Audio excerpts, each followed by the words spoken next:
కమ్ముకుపోయిన వేళల్లో గుట్టు దాసవద్దు. ఒడిలో బంగారు చేప పడితే నీ కంతటి ఊప. ఒడిలో బంగారు చేప పడితే నీ కంతటి ఊప. తడిలో అందాల పాప పడితే పులుసవుతది చేప.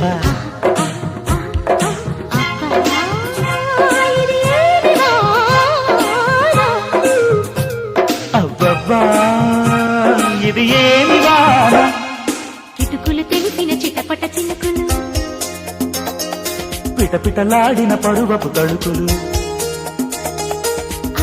ఆహా ఆహా ఇది ఏమి వాన. అబ్బబ్బా